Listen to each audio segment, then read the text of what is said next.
He built the largest private home in American history, but he died before he ever discovered the curse buried in its foundations. It begins with a dream carved into the spine of the Blue Ridge Mountains.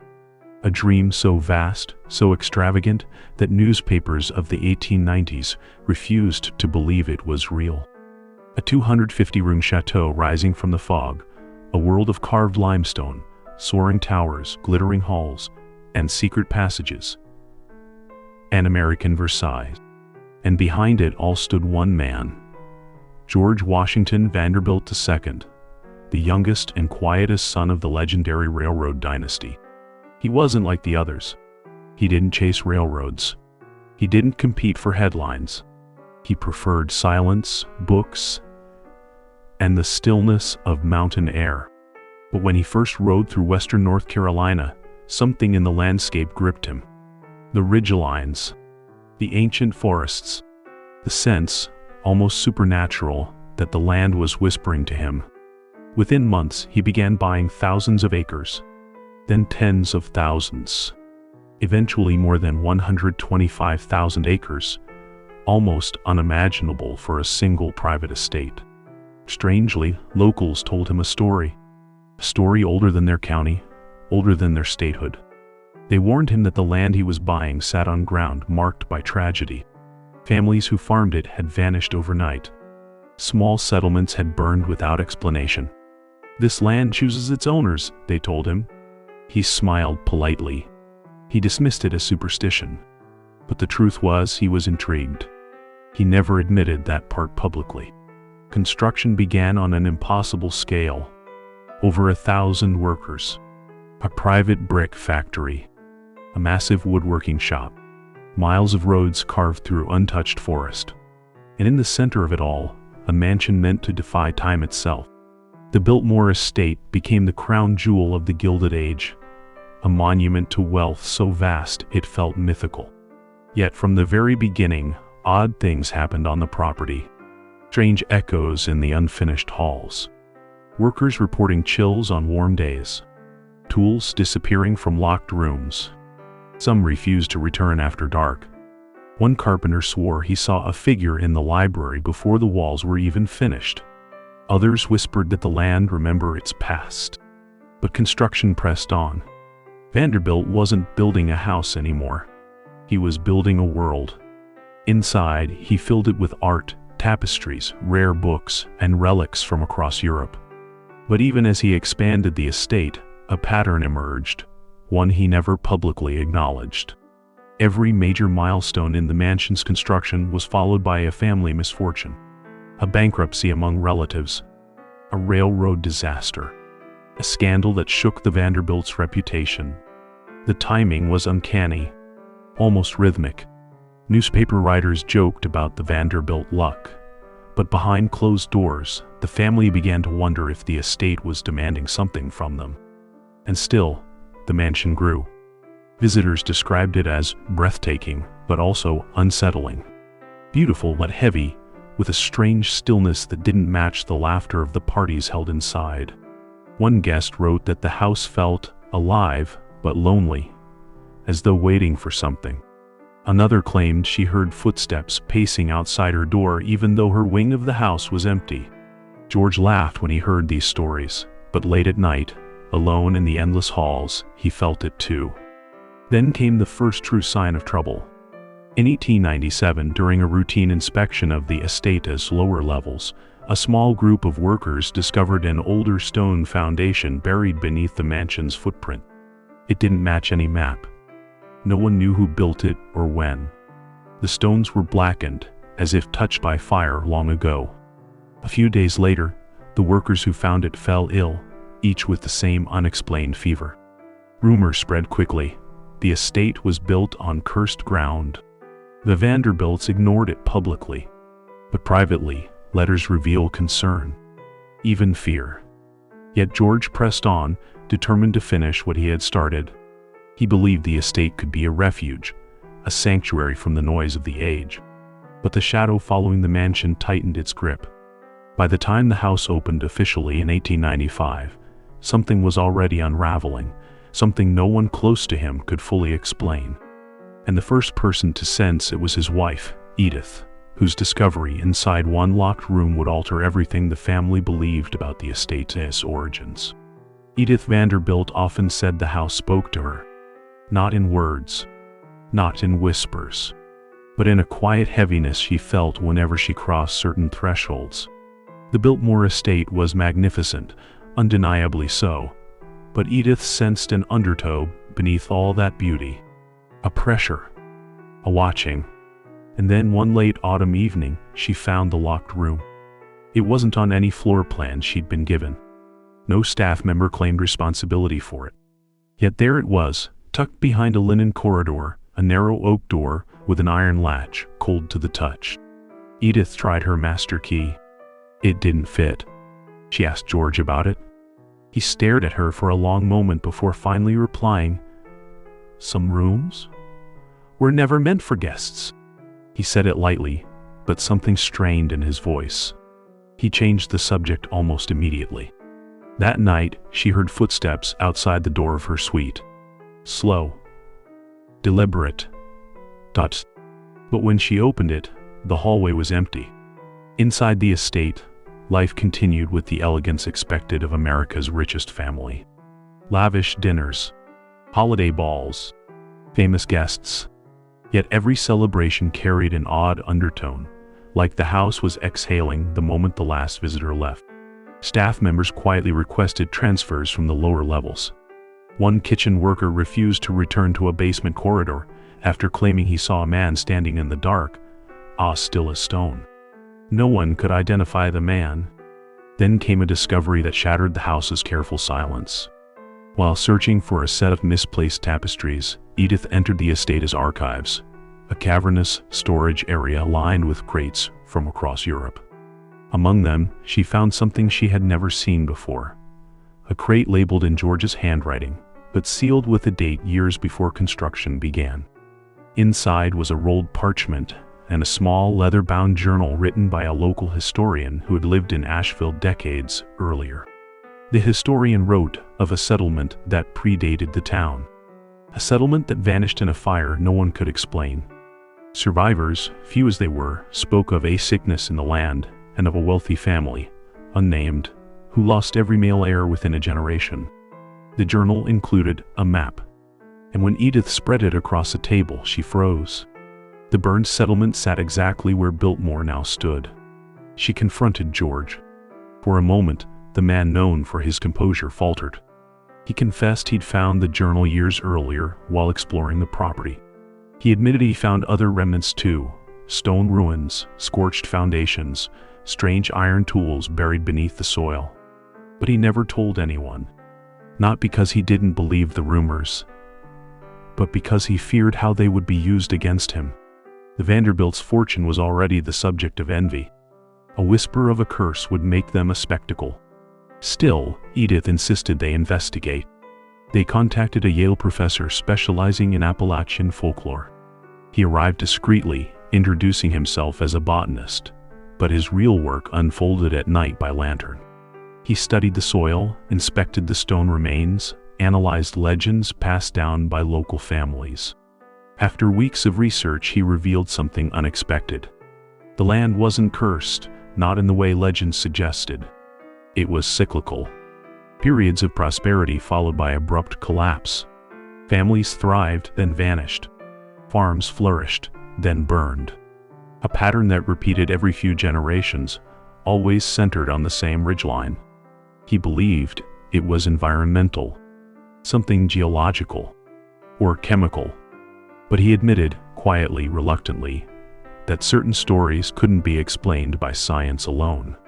And then, before he could finish his report, the professor left abruptly. No warning, no forwarding address. Just one note handed to Edith by a maid. Do not open the locked room. Whatever he built over it remembers. The next day, a fire broke out on the estate grounds. A freak blaze with no clear origin. For the first time, George admitted he was afraid. Afraid that the land was responding to their search. Afraid that the estate's ambition had awakened whatever history lay buried beneath its stone foundations. But the truth was worse. Because within weeks, the locked room opened on its own. The night the locked room opened, the entire house seemed to hold its breath. It was past midnight when Edith stepped into the north corridor, drawn by a faint, rhythmic tapping, soft, like a fingernail against wood. The corridor was empty. The air was cold enough to sting. And halfway down the hall, the oak door she had never been able to unlock now stood cracked open. Just an inch. No more. But it was enough to feel a current of air drifting out, far colder than the hallway itself. Inside, the darkness was total. She called for a lamp before stepping in, and when the flame lifted the shadows, she found a tiny, windowless chamber. Bare walls. Stone floor. No furnishings of any kind. It didn't make sense. Why would George hide an empty room? Why would it have been sealed with a key that neither of them possessed? Then her lamp caught something on the far wall. A series of blackened markings. Not paint. Not soot. Burn patterns. Long, finger-like streaks trailing downward, as if heat had crawled across the stone from the inside out. Beneath them, etched into the floor, she found faint lines. Circular shapes, intersecting grooves. Symbols she didn't recognize. And at the very center lay a single object.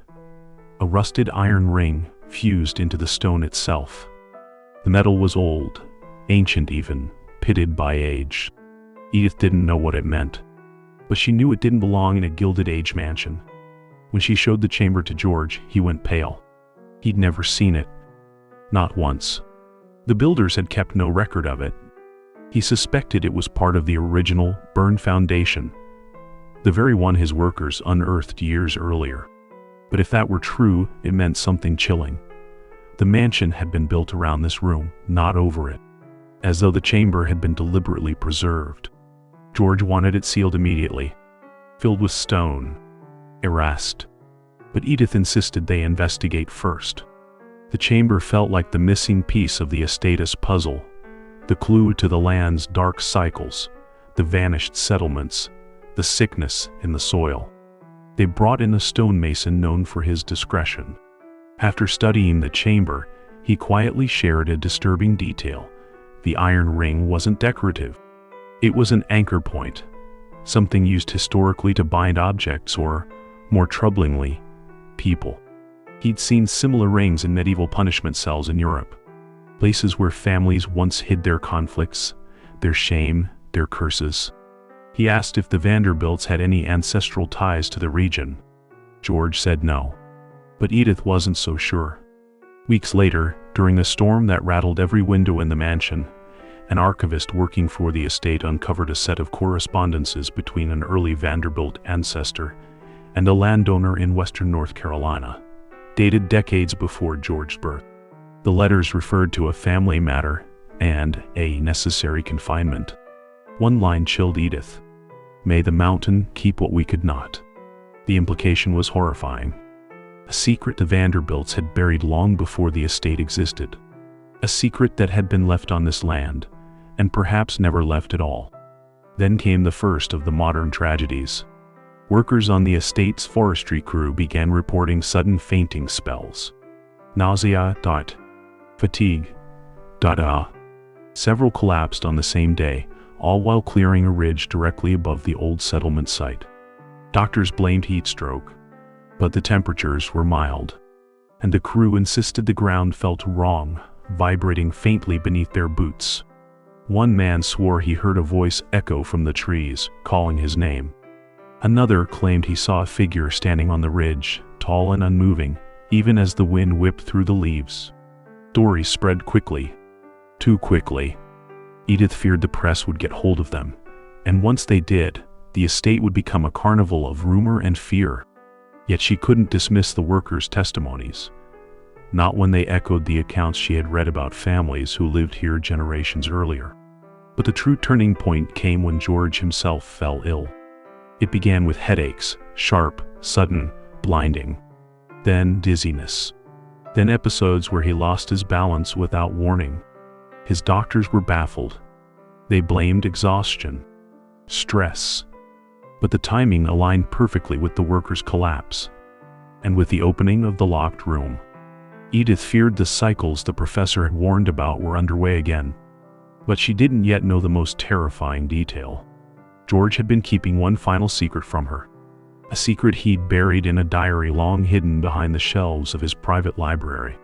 A diary that revealed what he had truly discovered beneath the estate before construction began. And the chilling reason he believed the land had chosen him. The diary was wrapped in linen and tucked behind a row of French philosophy books, volumes George knew Edith rarely touched. She found it only because one of the shelves had jammed, and while adjusting it, her fingers brushed the edge of the cloth. The moment she unwrapped it, she understood why he had hidden it. The first entry was dated years before construction began, during the period when George was quietly buying parcels of land in the Blue Ridge. He described the landscape with reverence, but the tone shifted when he reached the ridge where the old settlement once stood. "There's something here," he wrote. "Something ancient and watching." George recounted exploring the forest alone, following a trail that locals insisted was cursed. The trail wound through a ravine littered with blackened stones, remains of the settlement fire that history had almost erased. In the middle of that charred earth he found something impossible. A perfectly preserved stone circle. Partly buried, but unmistakably intentional. At its center was, he hesitated to write it, an iron ring set into the ground. The same type of ring later discovered beneath the mansion. He described a feeling of pressure, as though the air itself thickened around him. He heard no voices, saw no figures, but he felt a presence, a weight, a sense that the land was measuring him. The next entry was more disturbing. A week after discovering the stone circle, George began having dreams, vivid, violent visions of a man chained to the ring, screaming into the earth as flames rose around him. The dream recurred every night for 10 nights.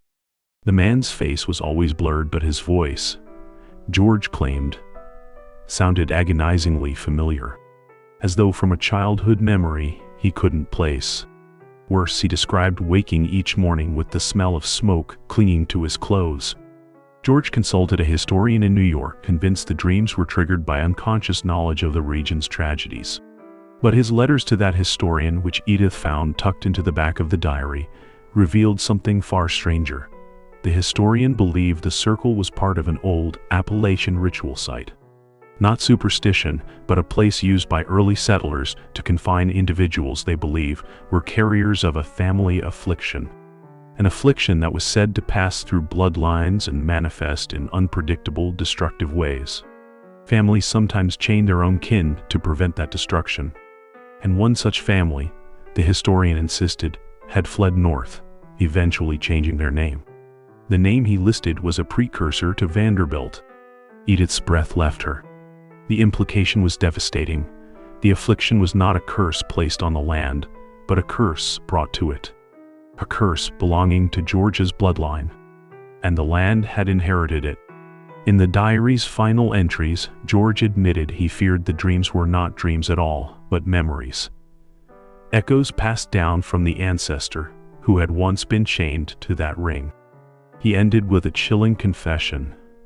If the land remembers him, then it will remember me. Edith closed the diary with shaking hands. Outside the library windows, thunder rolled across the mountains. She felt the estate tightening around her, as if the house itself had been waiting for her to read those pages.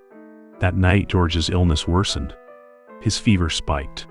He muttered in his sleep, fragments of phrases Edith couldn't understand, except for one that repeated over and over. "Don't let it bind again." Doctors were summoned, but none could explain the sudden decline. The estate fell into a hush, staff moving like ghosts through the halls. Several servants quit without notice, claiming the house felt angry. Then, days into George's fever, a fire erupted in the mansion's stables, eerily similar to the unexplained blaze on the ridge. No storm, no lantern overturned, just flames erupting from nowhere. Edith stood helpless in the courtyard as the night sky glowed orange. And as the fire raged, the locked room door opened again. This time, wider. This time, The iron ring in the floor no longer lay cold and lifeless, but warm, faintly humming, as though something beneath the mansion was stirring awake. Edith knew the cycle was accelerating, and she knew she had one final chance to stop whatever had begun. But she also knew she couldn't do it alone, because deep within the estate archives was one more document, one she had been too afraid to open. A document that revealed what the land truly demanded from the Vanderbilt bloodline, and what the cost of ignoring it would be. The document had been waiting for her.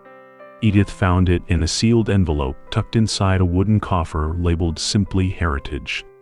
She had avoided it for weeks, sensing that whatever lay inside would confirm the darkest suspicions woven through George's diary. But now, with fires erupting without cause and her husband slipping deeper into fevered delirium, she knew she could no longer turn away. She broke the seal. Inside was a brittle manuscript, written in elegant 18th century script, an account from one of George's earliest ancestors. It detailed a family suffering from what the writer called the inheritance of ruin, a condition that did not mark their bodies but their fates. Generations of misfortune. Sons dying young, daughters haunted by visions, land collapsing beneath their homes, entire farms burning as if from a single spark. Patterns died. Cycles. Destruction. The document described the family's attempt to contain the affliction by binding the afflicted to a ritual stone circle, an act they believed would transfer the curse from blood to earth. A sacrifice of sorts. The writer claimed it worked. The family prospered afterward. But the man they bound, an uncle, unnamed, died in agony, chained to the iron ring. His death, the writer warned, was not an ending. Afflictions bound to land, he wrote, will one day seek their origin again. And in a final, chilling line, and the land shall call to the blood that abandoned it. Edith felt cold sweep through her. The Vanderbilt expansion into North Carolina, George's fascination with the mountains, his dreams, his illness, suddenly seemed less like coincidence and more like compulsion. A call that had been echoing for generations, waiting for someone with the right bloodline to return. Waiting for him. She carried the manuscript to George's bedside. His skin was hot, his breathing ragged. When she whispered his name, his eyes fluttered open, but the man who looked at her seemed half elsewhere. "The ring," he murmured. "I hear him walking." Edith pressed the diary into his hands, desperate to force clarity. But he recoiled at the touch of the linen wrap, as though it burned him. Then he whispered a sentence that froze her. "He never died." She didn't understand, not until hours later when the archivist who uncovered the family correspondences came running into the room, pale and trembling. He claimed he heard footsteps echoing through the locked chamber beneath the mansion. Not the faint imaginary sounds staff had whispered about for weeks. Heavy steps. Deliberate. Dragging. As if someone, or something, still walked in circles around the iron ring. Edith descended into the chamber herself that night, lantern trembling in her hand. The air was different now, thicker, charged. The marks on the walls seemed darker than before, the grooves carved into the floor deeper. She stepped closer, studying the ring. It was warm. For a moment, she imagined a pulse beneath her palm. Then, a sound. Soft. A breath? No, doubt. A whisper. A single word, too low to fully recognize, but close to her name. When she staggered back into the hall, the corridor lights above flickered, one by one, as though something followed her up from below. The staff began to flee the estate entirely. Fear turned the mansion hollow. Rooms that once welcomed princes and industrial tycoons now felt abandoned, echoing with a presence Edith could no longer deny. She returned to the manuscript, tracing the final lines again. Afflictions bound to land will one day seek their origin again. If the origin meant George, if the land had been calling him back, then perhaps the curse was not trying to destroy the estate. Perhaps it was trying to reclaim what had once been bound to it. She reviewed every diary entry, every scrap of correspondence, hunting for an answer. And then she saw it, The original ritual had required two things: bloodline and consent. The ancestor had willingly submitted to the binding, which meant the land could not complete the cycle unless George accepted it, unless he stepped willingly into the chamber. As that realization struck her, thunder cracked above the mansion with such force it rattled the glass panes. Lights dimmed. The floor trembled. And somewhere deep in the house, George cried out. A sound of terror, so raw it drove Edith running toward his room. By the time she reached him, he was standing, not with fevered weakness, but as if pulled upright by something unseen, his eyes fixed on the hallway behind her. "The land wants its due," he whispered. And then, without hesitation, he began walking toward the locked chamber, as though answering a call only he could hear. Edith followed him, her heart pounding with every step he took down the silent, darkened corridor. The mansion felt alive now, breathing, settling, shifting.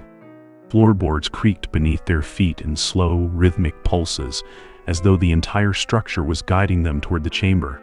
George didn't speak. He didn't falter. His feverish weakness was gone, replaced by a focused, unsettling calm. His eyes were fixed straight ahead, unblinking. When Edith called his name, he didn't respond. When she grabbed his arm, his skin was cold, ice cold, as if the warmth had already left him. They reached the door. It stood wide open now, swallowing the hallway light. A low hum thrummed from deep within the stone floor, vibrating through Edith's bones. She stepped in front of him, blocking the entrance. "You don't have to do this," she whispered. George finally looked at her. For a moment, she saw the man she'd married, gentle, brilliant, endlessly curious. But behind his eyes, something else was moving. "I was chosen long before I was born," he said softly. "This began with my family. It must end with my family." He tried to step around her, but she pressed her hands against his chest. "Chosen by what?" she demanded. George trembled, as though fighting something inside himself. "By what they bound here, by what they left behind when they fled north. It knows me, Edith. It's known me since the day I first walked this land." The hum in the chamber intensified. The iron ring glowed faintly beneath the lantern light, the metal pulsing like a living vein. Edith felt terror rising in her throat. The manuscript had warned that the ritual required consent, a willing offering. But what she saw in George's eyes wasn't consent. It was surrender. A surrender shaped by dreams, illness, whispers, and memories that weren't truly his. "George," she said, her voice breaking, "this isn't your destiny. It's manipulation." He closed his eyes, pained. "Maybe, but if I don't go, it will keep calling. And one day, it will call for our daughter." The words hit her like a physical blow. Upstairs, their young child slept beneath embroidered blankets, her future meant to be filled with art, books, gardens, everything the Gilded Age promised to heirs that would shape America. "Not this. Never this. You think I'll let that happen?" Edith whispered fiercely. Suddenly a crack thundered through the chamber wall, stone splintering just enough to release a gust of icy air. Edith gasped as the lantern flickered violently. George stepped back, startled, as if whatever force had been pulling him forward had loosened for a moment. A moment she seized. She grabbed his wrist and pulled him back into the corridor. For an instant, he resisted. Then the resistance collapsed and he stumbled into her arms, shaking. The hum stopped. Silence flooded the air. For the first time in weeks, George seemed fully awake, present, terrified, aware of everything happening around him. "Edith," he whispered. "He wants to finish what they started. He wants another binding. Then we destroy it," she said. "We destroy the chamber, the ring, everything." But the next words from George destroyed her fragile hope. "It won't let us." Because even as he spoke, the floor beneath the chamber emitted a deep, resonant groan, like the earth shifting against its will. Dust rained from the ceiling. Far off in the mansion, a door slammed by itself. Another groan. A shudder. The land was reacting. Rejecting. The curse, or affliction, or echo of an ancestor's agony, had chosen its origin, and would not release its claim without a reckoning. George stared into the darkness of the chamber. "We can't break what was done," he whispered. "But maybe we can finish it differently." Edith steadied him. "Tell me how." He hesitated, then revealed the truth he had never written in his diary. The ancestral ritual had not been solely a binding. It had also been meant to contain the affliction, transform it, dilute it, perhaps even neutralize it. But the family fled before the process completed. The land absorbed the unfinished ritual, leaving a wound that deepened through generations. "What if finishing it," George said, "means closing it? What if the land wants not another sacrifice, but closure?" It was a fragile theory. Desperate. Uncertain. But it was the only thing standing between their family and annihilation. The chamber pulsed again. One long, deep throb. A warning. Edith tightened her grip on George's hand. "Then we finish what they didn't." They stepped together toward the ring, unaware that one final revelation waited in the manuscript's last footnote. A truth Edith had overlooked in her frantic search. A truth stating that the unfinished ritual could indeed be completed, but only by confronting the one who had been bound first. The ancestor who never truly died. The chamber felt different now. Not hostile. Not silent. But expectant. Like something beneath the stone was listening, waiting for the final act of a ritual abandoned centuries earlier. The air pressed against Edith's skin, heavy and electric.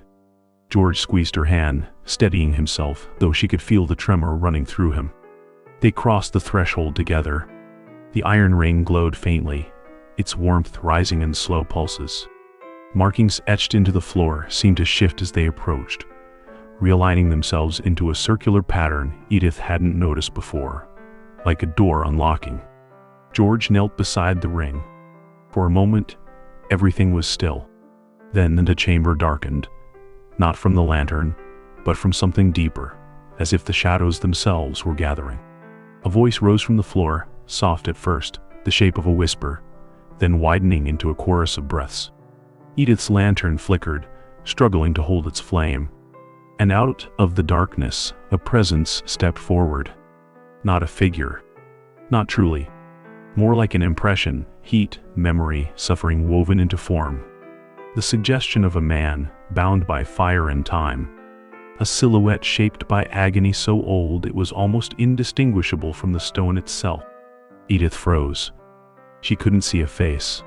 Only movement. Slow, dragging, as if iron still shackled the ankles of something that refused to stay buried. George bowed his head. "It's him," he whispered. "The ancestor. The man the family chained in this place. The man whose suffering had seeped into the land, creating a cycle of destruction that echoed through every Vanderbilt generation." Edith felt tears sting her eyes. Not from fear, from realization. This was not a haunting. It was unfinished grief. George lifted his voice, trembling. "We know what was done to you. We know it wasn't justice. We know you were abandoned to die alone." The silhouette shifted, its edges sharpening, as though the words fed it form. Edith stepped beside her husband. "But the binding ends with us. We're here to finish what they could not. To release you." For a heartbeat, the chamber fell silent. Then the earth beneath them groaned, a long, low rumble that shook dust from the ceiling. The iron ring blazed red-hot. The silhouette lurched, its limbs jerking with the desperate violence of someone who had lived in chains for too long. Edith grabbed George's arm, terrified the ritual had gone wrong. But George didn't move. He stared into the darkness, unblinking. "You're not bound anymore," he said softly, almost pleading. "You're remembered. You're acknowledged. That's all the ritual ever needed." The presence wavered. A hum rose from the ring, higher, sharper, like a tuning fork vibrating through the bones of the estate. The markings on the floor lit up in a sudden burst of white light, forming a circle around George and Edith. The chamber walls shook. Edith felt the force rise through her feet, surging through her chest, her lungs, her eyes. And then, silence. Total, absolute silence. The silhouette dissolved in a single upward rush of air, like smoke pulled into a vent. The iron ring dimmed. The markings cooled. The light vanished. George collapsed into Edith's arms, shaking, but alive. A warmth spread across the chamber, subtle but unmistakable. The oppressive heaviness that had haunted the mansion for months lifted, replaced with a feeling Edith couldn't name. Relief? Gratitude? Peace. For the first time since the estate's construction, the room felt empty in the right way. They climbed the stairs together, weak and bewildered. As they reached the main hall, dawn light seeped through the mansion's towering windows, soft, golden, gentle. The kind of light the estate hadn't seen since before the fires, before the illness, before the whispers. Staff members who had fled in fear returned cautiously over the next days, reporting that the mansion felt different. The lingering unease was gone. Rooms felt lighter. The land, they said, felt alive again, not demanding, but welcoming. George recovered slowly, gaining strength with each sunrise. His nightmares faded. The headaches vanished. The strange pull toward the chamber dissolved entirely. Edith never reopened the locked room. Instead, she sealed it permanently, not out of fear but out of reverence. The chamber had completed its cycle. The land had released its hold. What remained was history, not haunting. The curse, or the affliction, or the echo of an ancestor's torment, ended in the stillness of that room. And for generations afterward, the Biltmore Estate stood not as a monument to wealth, but as a testament to a family that faced its past and refused to let it shape its future.